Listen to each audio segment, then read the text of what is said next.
श्रीमान् वेङ्कटनाथार्य कवितार्किककेसरी वेदान्ताचार्यवर्यो मे सन्निधत्तां सदा हृदि तिरिवेङ्कटनाथज्जो कैतक्कीयसीह सव्वतन्तसतन्तो वेयन्तार्यवय्यो महसन्निध्येयुसैसयं हि ययं मे नमः यशाननाहम् सत्यं धीरजोयिं गळुरनैतडतमालम् अहिन्दनयरो सहाय लेखगैन्दम्. பகவானுடைய பக்தர்களாக ஏகாந்திகளாக யார் இருக்கிறார்களோ அவர்களை பகவான் கைவிடுவதே இல்லை. அவர்களை யமலோகத்துக்கும் அனுப்புவதில்லை.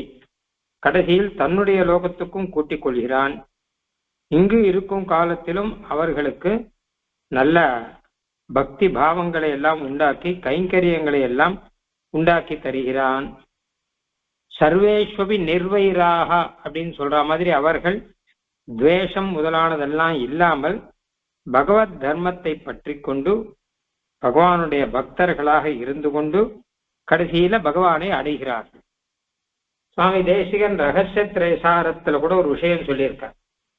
சரணாகதி பண்ணா பலன் மோட்சம் அப்படின்னு இருக்கு. ஆனா அதோட நின்று வேணாம். அந்த மோட்சம் வரைக்கும் என்ன அப்படின்னு ஒண்ணு இருக்கும் இல்லையோ. மோட்சங்கிறது முடிவுல தான் வரப்போகிறது, இந்த ஜென்மத்தினுடைய முடிவுல. அப்படி இங்கே இருக்கும் காலம் 10 வருஷமோ 20 வருஷமோ 30 வருஷமோ 40 வருஷமோ 50 வருஷமோ எத்தனையோ வருஷம் இங்கே இருப்போமோ இல்லையோ. இங்கே இருக்கிற காலத்துல என்ன அப்படிங்கிறதையும் யோசிக்கணும். இப்பெல்லாம் ஒண்ணும் கிடையாது, எல்லாம் கடைசியில மோட்சம் பார்த்துக்கலாம், நடுவுல ஒண்ணும் கிடையாது அப்படின்னு இழக்கக்கூடாது. ஏன்னு கேட்டா பின்னாடி மோட்சம்னு வந்தா இப்ப அதுக்கு ஏத்த மாதிரியான பலன் ஏதாவது ஒண்ணு முன்னாடி வரணும் அல்லவா. அதனால முக்த சதிர்சர்களாக முக்த அனுபவத்தை பெறும்படியாக பெருமாள் இங்கே அவர்களுக்கு கைங்கரிய சமிருத்தியை கொடுக்கிறான் அப்படின்னு ஒரு விஷயத்த சொல்ற. சரணாகதி பண்ணவர்கள் பின்னாடி மோட்சம் கிடைக்கிற வரைக்கும் இங்கே பகவத் அனுபவத்தை பெற்றுக்கொண்டு வெளி விஷயங்களே ஈடுபாட்டை குறைத்து கொண்டு அவர்கள் முக்தர்களுக்கு சமமாக இங்கே இருக்கிறார்கள்னா பகவான் இருக்க வைக்கிறான். அதுவும் ஒரு பலன் தான் அப்படின்னு சொல்றார். பல கோட்டியிலே சேரும் அப்படிங்கிறார். அதாவது சரணாகதி பண்ணி முடிச்சவன் அதுக்கப்புறம் அவனுக்கு மகா விசுவாசம் இருக்கும். அவன் பகவானுக்கு அனுகூலமா நடப்பான், பிரதிகூலமா நடக்க மாட்டான், கைங்கரியங்கள்லாம் பண்ணுவான். இது எல்லாமே பலன், சரணாகதியோட பலன் வச்சுக்கணும்.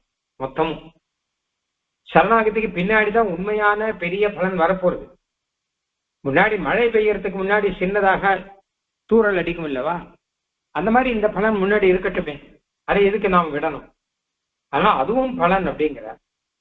அப்ப அந்த ரீதியில பக்தர்களை கைவிடாத அச்சுதன் பகவான் அடைவர்க்க மையன் இங்கே இருக்கும் போதும் அவர்களுக்கு கைங்கரியங்கள் நல்ல குணங்கள் இதையெல்லாம் பலனாக கொடுக்கிறான். மேல சீதை கொண்டுலகமும் கொடுக்கறான் அப்படிங்கிற விஷயத்தை தான் நம்ம பார்த்தோம். இன்னைக்கு 60வது ஸ்லோகம் பார்க்கணும். இத பகவான் பக்தர்களுக்கு கொடுக்கறான். பக்தர்கள் இல்லாதவார்கள் சில பேர், அவளை கைவிட்டுறான்னு அர்த்தம். இவாள் விஷயத்தில் தான் அச்சுதன், அடியவர்க்கு மெய்யன். அடியவர்கள் அல்லாதவர்களுக்கு என்ன கேட்டா சில சமயம் பொய்யனா இருப்பான். மெய்யற்கே மெய்யனாகும் பொய்யற்கே பொய்யனாகும் அப்படின்னு தொண்டடிப்படி ஆழ்வார் அழகா சொல்றார். சுவாமி தேசிகன் கூட மெய்யனார் அப்படின்னு சொல்றார். அதாவது அடியவர்களுக்கு மெய்யனாக இருப்பவர் யார் பொய்யர்களாக இருப்பாரோ, பகவானை பகைத்துக் கொள்கிறார்களோ அவர்களுக்கு பொய்யனார். ஏன்னா பொய்யான சாஸ்திரங்கள்லாம் அவளுக்காகவே சிருஷ்டிக்கிறார் பெருமாள். நீங்களாம் இந்த சாஸ்திரத்தை படிச்சுட்டு இப்படியே பொய்யிலேயே நினைச்சுட்டு அதையே உண்மையை நினைச்சுட்டு அப்படியே நீங்க நாசமா போங்கோ அப்படிங்கிற அர்த்தத்துல வருது. அப்போ அடியவருக்கு மெய்யனா இருக்கார், பொய்யருக்கு பொய்யனாக இருக்கார் பெருமாள் அப்படின்னு சொல்ற மாதிரியாக அந்த விஷயத்தை இந்த 60வது ஸ்லோகத்திலே சொல்றார். அகிவயே நயரேந்திர துமம் ஆசன்னம் விகயனம் வ சயிதுப்கேஜ்ஜம் விஷயேஷு விலக்கந்தா தூரந்தா வினலகந்தி டோலந்தமனா அஹிபதி நகரேந்திரத்வாம் ஆசன்னமபி ககனமிவ சதா துர்கிராஹ்யம் விஷயேஷு விலகந்தா ஸ்வரமானா அபி ந லகந்தே டோலாயமான மனசஹ. திருவகீந்திரபுர நாதனே, உன்னை சேர்ந்த பக்தர்கள் இங்கேயும் உன்னிடம் ஈடுபட்டு இருக்கிறார்கள்.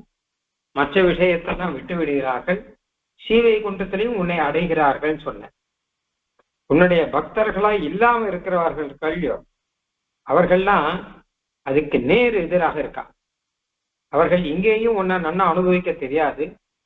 உன்னை தவிர மற்ற விஷயங்கள்லாம் ஈடுபாடை நிறையாக வைத்துக் கொள்வார்கள்.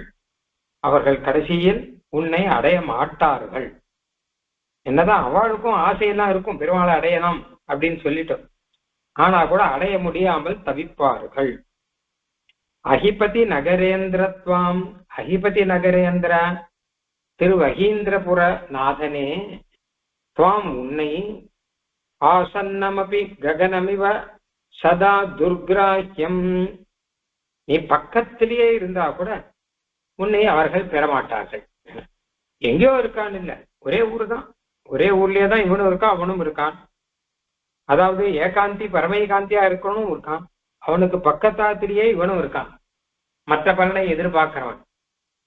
இந்த ஏகாந்தியா இருக்கவன் அவன் பகவத் கைங்கரியத்தை இங்கேயே பெற்றுக்கொள்வான், மோட்சத்திலையும் பூர்ணமாக பெறுவான். மற்றவனுக்கு இங்கே கிடையாது, இங்கேயும் விஷயாந்தரத்தில் ஈடுபாடு வைப்பான். மோட்சம் அப்படிங்கிறதும் அவனுக்கு இல்லாத போயிடும். பெருமாள் அவனை கைவிட்டு விடுவார் அப்படின்னு ஆயிடும். அப்போ ஆசன்னமபி, பக்கத்திலே பெருமாள் இருந்தா கூட அவனாலே அடைய முடியாது. ககனமிவ, ஆகாசம் போல. ஆகாசம்னா அவன் பக்கத்திலே இருக்கு நினைச்சுட்டு இருக்கும், பக்கத்திலே இருக்க மாதிரிதான் இருக்கு. அதுக்காக ஆகாசத்துக்கு நாம போயிட முடியுமா? அதே மாதிரியா அவளுக்கு பகவானை அடைவதற்கு தடையாக ரெண்டு இருக்கு. ஒண்ணு விஷயேஷு விலகந்தாக, விஷயங்கள்ல நிறைய ஈடுபாடு வச்சிருப்பார்கள். பெருமானை தவிர மற்ற விஷயங்கள்லயே நிறைய ஈடுபாடு ஆசை எல்லாம் வச்சு அதற்காகவே உழைப்பார்கள். ரெண்டாவது டோலாயமான மனசஹா, மனசு எப்பவுமே சஞ்சலமா இருக்கும். ஒரே தீர்மானமாக பகவான் தான் சர்வேஸ்வரன் அப்படின்லாம் இல்லாமல், பகவானா இல்ல வேற யாராவது ஏதாவது நல்ல பலனை கொடுப்பாளா, ஐஸ்வர்ய பலன் இவரை காட்டிலும் அவர் நன்னா கொடுக்கறாரு அப்படின்னு மனசுல டோலா இருக்கும். டோலானா ஊஞ்சல், ஊஞ்சல் இப்படி இப்படி அப்படின்னு போயிட்டு போயிட்டு வந்துட்டு இருக்கும். அந்த மாதிரி மனசு பகவான் கிட்டேயும் இருக்கும், வெளி விஷயத்துல இருக்கும். வெளி விஷயத்துல இருக்கும், பகவான் கிட்டே இருக்கும். நடுவு நடுவுல பகவான் கிட்ட வந்துட்டு அப்புறம் வெளி விஷயத்துல போயிடும். ஊஞ்சல் ஆடிண்டே இருந்தா ஒரு பக்கத்திலே நிக்காது. அப்போ இப்படியும் அப்படின்னு தான் மாறி மாறி இருக்கும். அந்த மாதிரி இவளுடைய மனசும் பெருமாள் கிட்டையும் இருக்கும், சம்சார விஷயத்திலையும் இருக்கும். இப்படி இப்படி மாத்தி மாத்தி இருந்துட்டு இருப்பா. அவ எப்படி பெருமாளை அடைவார்கள்? ஒரு நாளும் அடைய முடியாது. துவரமானா அப்படி நலகந்தே, அவளுக்கும் துறை இருக்கு, பெருமாளை அடையணுங்கிற ஆசை இருக்கு. இவனை மாதிரி நாமளும் அடையலாம் தான் நினைச்சுட்டு இருக்கான். ஆனால் அவர்கள் அடைய மாட்டார்கள். பெருமாள் பக்கத்திலே இருந்தாலும் அடைய மாட்டார்கள். பெருமாளை அடையணுங்கிற துவரனா உத்வேகம், பெருமாளை அடையணும் என்கிற ஒரு எண்ணம், அது இருந்தா கூட அவர்கள் அடைய மாட்டார்கள். அதுக்குதான் ரெண்டு காரணம் சொன்னோம். ஒன்னு விஷயேஷு விலகந்தாக, பெருமாள் மட்டும் இல்லாமல் விஷயங்கள்ல ஈடுபாடு வச்சுட்டு இப்படி அப்படியே போயிட்டு போயிட்டு வந்துட்டு இருக்கான். கோயிலுக்கும் போவேன், கோயிலுக்கு போயிட்டு இருக்குச்சு, திடீர்னு நாளையாச்சும் ஆத்துக்கு சீக்கிரம் போகணும், என்னன்னா அங்க போய் டிவி பார்க்கணும் அப்படின்னு நினைப்பா. டிவி பார்க்கும்போது நாளையாச்சும் கோயிலுக்கு போகணும்னு நினைப்பா. 5 மணிக்குள்ள முடிஞ்சிருச்சுன்னா கோயிலுக்கு போகணுமே நினைப்பா. கோயிலுக்கு போனாச்சுன்னா ஆட்டுக்கு போகணும் அப்படின்னு நினைப்பா. பாராயணம் பண்ணிட்டு இருக்கும்போது வெளி ஞாபகம் வரும், வெளி ஞாபகம் வரும்போது பாராயண ஞாபகம் வரும். இப்படி எல்லாம் தான் இருக்கு. இதான் டோலாயமான மனசாக, மனசு ஒரு இடத்துல ஸ்திரமா இல்லை. ஏதோ நாஸ்திகனா இருந்தா லௌகிக விஷயத்துல மட்டும் ஈடுபடுவான், பெருமாளை விட்டுடுவான். ஆனா இவன் நாஸ்திகன், அதனால துறமானா அப்படிங்கிற மோட்சம் வேணும்னு ஆசைப்படுறவன். ஆனா கூட மனசு இப்படி அப்படியே சஞ்சலமா இருந்துட்டு இருக்கா. கடைசியில பெருமாள் அவனுக்கு தன் உருக்காட்டான், தன்னுடைய பெருமையை காண்பிக்க மாட்டான் அப்படின்னு. அதனால அவளால பெருமாளை அடைய முடியாது. அதுக்கு உதாரணம் தான் ககனம் இவன் சொல்ற, ஆகாசத்தை போல அப்படின்னு அர்த்தம். ஆகாசம் பக்கத்திலே இருந்தா கூட நாம பூமியில இருக்க மாதிரி ஆகாசத்தை போய் இருக்கோன்னு போக முடியுமான்னா அது துர்கிராஹ்யம். ஆகாசத்தை நாம் பற்றி கொள்ள முடியாது. பூமியை பற்றி கொண்டு நிற்கலாம், ஆகாசத்தை பற்றி கொண்டு நிற்க முடியாது. அந்த மாதிரி அவர்கள் பெருமாள் பக்கத்திலே இருந்தா கூட பெருமாளை பற்றி கொண்டு நிற்க மாட்டார்கள் அப்படின்னு அர்த்தம். அஹிபதி நகரேந்திரத்வாம் ஆசன்னமபி ககனமிவ சதா துர்கிராஹ்யம் விஷயேஷு விலகந்தாः ஸ்வரமாணா அபி நலகந்தே டோலாயமான மனசஹ. அஹிபதி நகரேந்திர, உன்னை ஆசன்னமபி பக்கத்திலே இருந்தாலும் கூட, ககனமிவா ஆகாசம் போல, சதா துர்கிராஹ்யம் எப்பொழுதுமே பற்றி கொள்ள முடியாதவனா உன்னை அவர்கள் நலகந்தேன் அடுத்த வரையில் வருது அடைய மாட்டார்கள் அப்படின்னு. ஆகாசம் பக்கத்திலே இருந்தா கூட கையில சிக்காது, அதை பற்றி கொள்ள முடியாது, அது ஒரு பற்றுதலாக இருக்காது. அந்த மாதிரி பெருமாள் இவாளுக்கெல்லாம் துர்கிராஹ்யம். நல்ல சாதுக்கள், நல்ல சத்துக்கள், ஆச்சாரிய கடாட்சம் பெற்றவர்களுக்கு தான் பெருமாள் சேவை கொடுப்பான், மனசுக்குள்ள கொஞ்ச நேரம் பெருமாள் நிற்பான். இவர்களுக்கெல்லாம் மனசுக்குள்ள பெருமாள் பிடியே கொடுக்க மாட்டான். ஆசன்னமபி பக்கத்திலே இருப்பான், ஆனா கூட அழகா சொல்றா இல்லையா, யாருக்கு அதாவது பகவான் தூரத்துல இருந்தா கூட கிட்ட இருக்கிற மாதிரி ஆவானாம் பக்தனுக்கு, மற்றவர்களுக்கெல்லாம் கிட்ட இருந்தா கூட தூரத்துல இருக்க மாதிரி ஆவான் அப்படின்னு ஒரு ஸ்லோகம் இருக்கு. எப்படியோ தூராந்திகே, அதாவது அந்திகே ந தூரே அப்படின்னா ஏதோ ஒரு வாக்கியம் இருக்கு. பக்கத்துல தான் பெருமாள் இருக்கான், தூரத்துல கிடையாது பக்தர்களுக்கு. இவர்களுக்கோ அபக்தர்களுக்கோ அப்படின்னா தூரத்துல பெருமாள் இருக்கான், பக்கத்துல கிடையாது அப்படின்னு ஆயிடுவோம். பக்கத்திலே இருந்தாலுமே ஒரே திவ்ய தேச பெருமாளே ரெண்டு பேருக்கு ரெண்டு விதமா இருக்கான். ஆசன்னமபி ககனமிவ சதா துர்கிராஹ்யம், அதனால அவனை பற்றி கொள்ள முடியாமல் இருக்கிறார்கள். என்ன பண்றா, விஷயேஷு விலகந்தாக, விஷயங்களிலே மனசை செலுத்தவர்களாக ஈடுபாடு உடையவர்களாக இருக்கிறார்கள். துவரமான அபி நலபந்தே டோலாயமான மனசஹ, துவரமானாக ஆசை இருந்தா கூட பகவானை அடைய மாட்டார்கள்.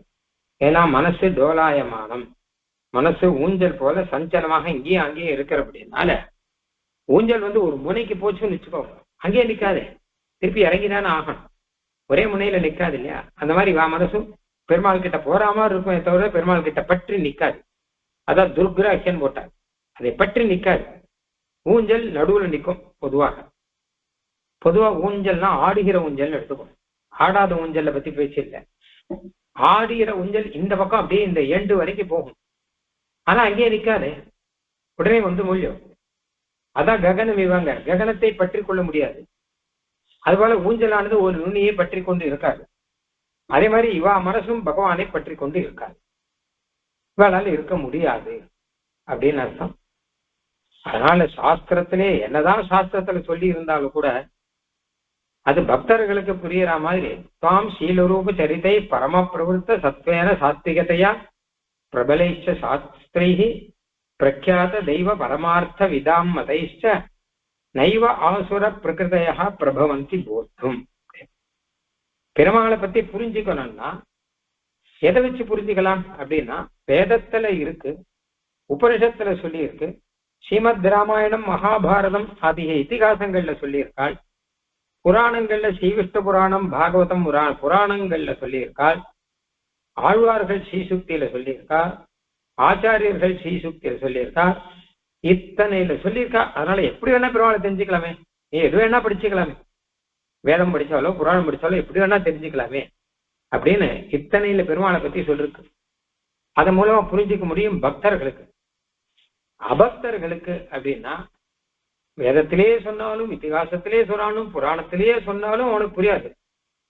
ஏதோ ஒன்னு ரெண்டு இடத்துல சொல்லியிருந்தா பரவாயில்ல, ஏகப்பட்ட இடத்துல சொல்லியிருந்தா கூட அவர்களுக்கு அதுல ஒட்டுதல் இருக்காது. அபக்தர்களுக்கு அதுல ஒட்டுதல் இருக்காது. அதனால நலபந்தே, அவர்கள் பெருமானை அடைய மாட்டார்கள் ஒரு நாளும் அப்படின்னு அர்த்தம் இந்த ஸ்லோகத்துக்கு. இப்ப அங்க பிரக்யாத தெய்வ பரமார்த்த விதாம் மதைச்ச நைவ ஆசுர பிரகிருதையா, அசுரர்கள் மாதிரி இருக்கலாம் பெருமானை புரிஞ்சுக்கவே முடியாது. புரிஞ்சுட்டாதானே அடையிறதுங்கிறது, அவளால புரிஞ்சு கொள்ளவே முடியாது. அதனால ந லபந்தே அடையவும் மாட்டார். முக்கியமானது என்ன கேட்டா வெளி விஷயத்துல ஈடுபாடை விடணும், பெருமாள் கிட்ட ஈடுபாடு வளர்த்துக்கணும். இது முன்னாடியே பார்த்தோம். அற்றது பற்றனில் உற்றது வீடு உயிர்ங்கிற ஆழ்வார். ஆசையை விட்டீர்களானால் பெருமாளை அடைய முடியும் அப்படின்னு. அதனால இந்த விஷயம். அடுத்தது பக்தர்களை பத்தி 61வது ஸ்லோகம். பக்தா தாவயசேவா ரசபரியா சயல ரக்கனோசி அருயினா கரணாயி தரந்தி சிரம் கங்கிய மோக்கயாவி அச்சுய துயேடவியா பக்தாஸ்தாவக சேவா ரசபரிதா சகல ரக்ஷணோத்சுகருச்சினா கரணானி தரந்தி சிரம் காங்கித மோக்ஷா அப்யச்சுத த்வயா ஸ்தாபிதாஹ. அடுத்தது பக்தர்கள், அவருடைய பெருமையை தானே சொல்லணும் முக்கியமாக. அப்போ பெருமாள் கிட்டேயே ரொம்ப ஈடுபாட்டோடு கூட பக்தர்கள் காங்கித மோக்ஷாக, மோட்சம் வேணும்னு தான் ஆசைப்படுறவா. ஆனா இன்னும் இங்க இருக்கா, பூலோகத்துல இருக்கா. மோட்சம் தானே அவளுக்கு வேணும், மோட்சத்துக்காக தான் சரணாகதி பண்ணா.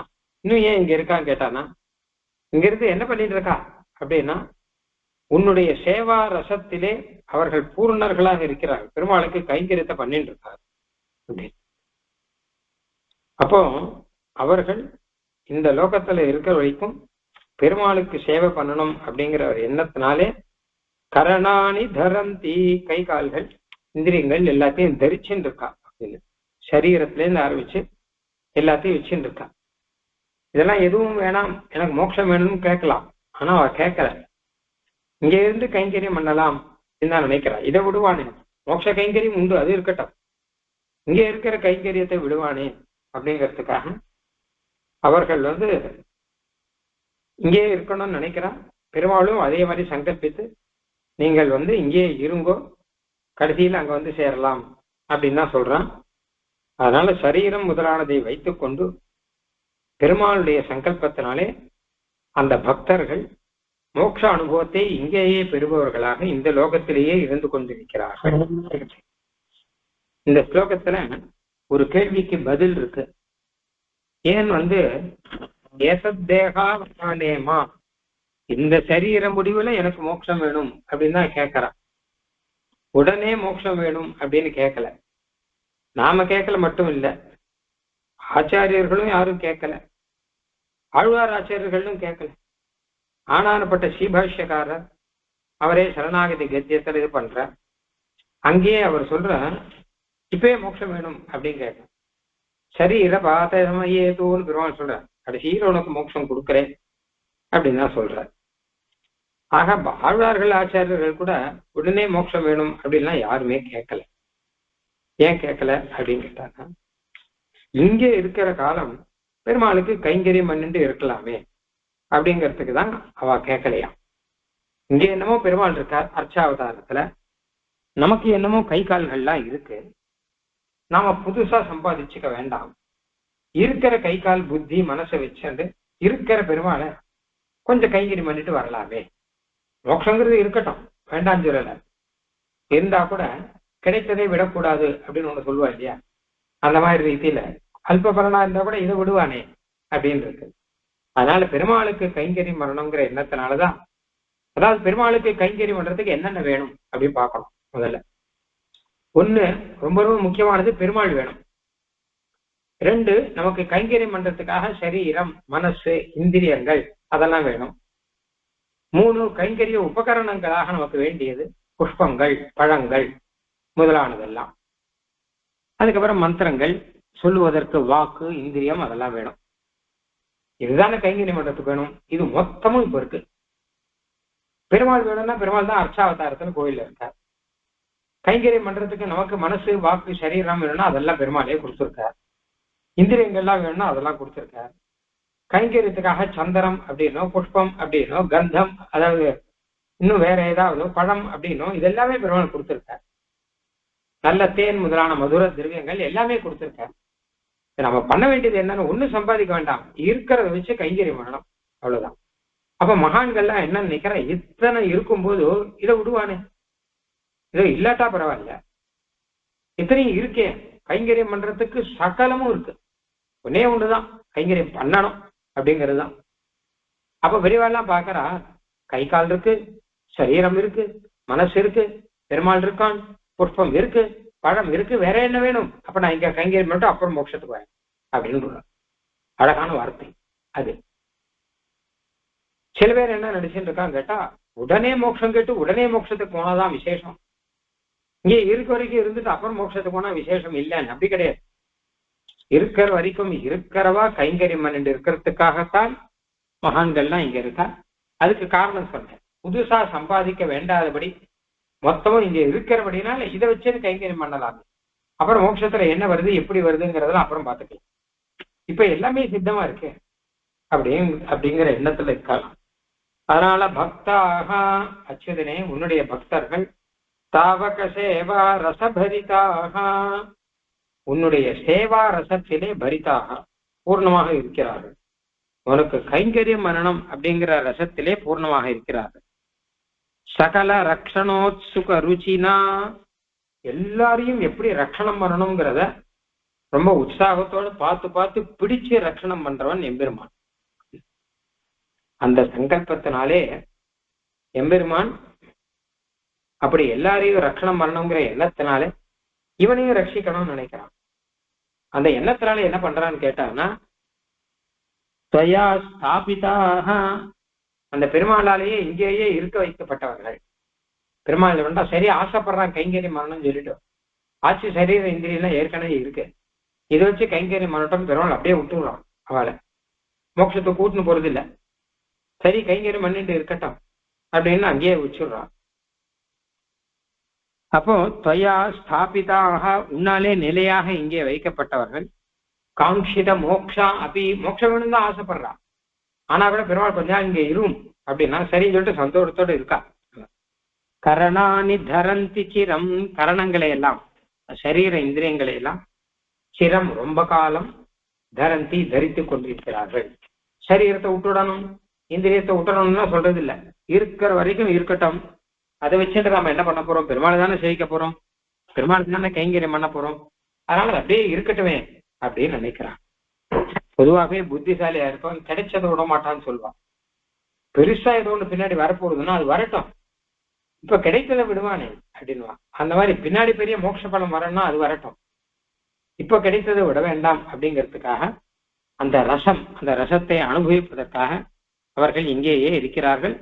அதற்காக கரணாணி தரந்தி சிரம், சிரனா ரொம்ப காலம், கரணாணி சரீரம் இந்திரியம் முதலியவற்றை தரந்தி அவர்கள் தரித்து கொண்டு சுமந்து கொண்டு இங்கே போற வரைக்கும் போராட்டம் சுமந்து கொண்டு இருக்கிறார்கள் அப்படின்னு அர்த்தம்.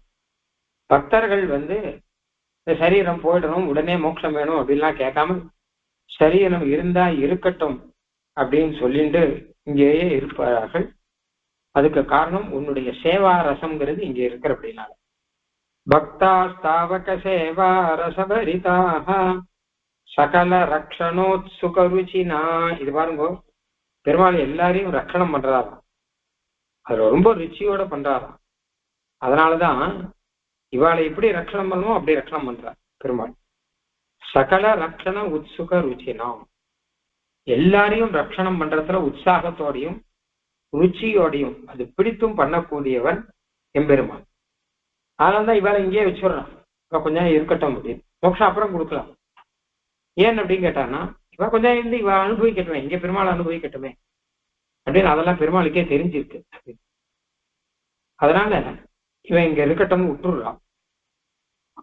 அதனால பக்தர்கள் கரணாணி தரந்தி சிரம், கை கால் முதலானதெல்லாம் ரொம்ப நாள் தரிச்சு வச்சுட்டு இருக்கா, 40, 50, 60, 70 வயசு. காரணம் என்ன அப்படின்னு கேட்டான்னா, விடுறதுக்கு மனசு இல்லைங்கிறதா காரணம். காங்கித மோக்ஷா அப்படி அச்சுத துவயா ஸ்தாபிதாக, காங்கித மோக்ஷாக, மோட்சம் வேணும்னு ஆசைப்பட்டவாதான், ஆனா கூட பெருமாள் இப்படி வச்சிருக்கான். அவள் மோட்சம் போறதெல்லாம் இருக்கட்டும், இங்கே இருந்து இங்கே பாகவதர்கள் கூட பகவத் அனுபவம் பண்ணிட்டு இருங்கோன்னு சொல்லிட்டான். அதனால அவளோட கூட பகவத் அனுபவம் பண்ணிட்டு இருக்கார்கள் இவர்களும். தாவக சேவா ரசபரிதாக, உன்னுடைய சேவா ரசம் பூர்ணமாக இருப்பவர்கள் பக்தர்கள். அப்படின்னு அர்த்தம். பக்தா சாவகரே சேவா ரசபரிதா சகல ரக்ஷணோத்சுக ருச்சினா கரணானி தரந்தி சிரம் காட்சித மோக்ஷா அபி அச்சுத துவயா ஸ்தாபிதாக. கரணங்கள்லாம், அதாவது கரணானி தரந்தி, சரீரம் முதலானதெல்லாம் தரிச்சுட்டு இருக்கா, சுமந்துட்டுதான் இருக்கா இங்க. ஆக பக்தர்களுக்கும் அபக்தர்களுக்கும் இருக்கக்கூடிய ஒரு வித்தியாசத்தை நாம பார்த்தோம். பக்தர்களாகவே இருந்தாலே கூட போன ஸ்லோகத்துல பார்த்தது, எம்பெருமானிடம் சேவாரசத்திலே மூழ்கி இருப்பவர்கள் ஆனா கூட சிறு சமயம் பகவானுடைய திருவுள்ளத்துக்கு ஏற்ற மாதிரி இன்னும் கொஞ்ச நாளும் பூலோகத்துல இருந்து கைங்கரியம் பண்ணிட்டு வரலாம் அப்படிங்கிற எண்ணத்துல இருக்கிறார்கள் அவர்கள். ரெண்டு பேரை பத்தி 2 ஸ்லோகம் பார்த்தோம். அடுத்த 62. ஸ்திரகுண கிரிஜனியேஹிம் சந்தாரேஷி நயசச்ச நயபக்தேஹிம் தம்ம பரிவாடி ஜலஹிம் ஜங்கம டிரசேயு தம்சனிஜ்ஜேஹி ஜனே ஸ்திரகுண கிரிநிர்ஜாதைஹி சந்தாரயசி நத சத்ய நிஜபக்தைஹி ஜன்ம பரிபாட்டி ஜலதிம் ஜங்கமஸ்திரசேது தர்சனீயைர்ஜனானு. எம்பெருமான் சம்சாரத்தை தாண்டு வைக்கும்படி பக்தர்களை செய்கிறார்கள். பெருமான் செய்யறான். இந்த பக்தர்கள்லாம் ஜங்கம ஸ்திரசேது தர்சனீயைஹி, அதாவது ஒரு சேத்து மாதிரி இருக்காங்க, அணை மாதிரி இருக்கா.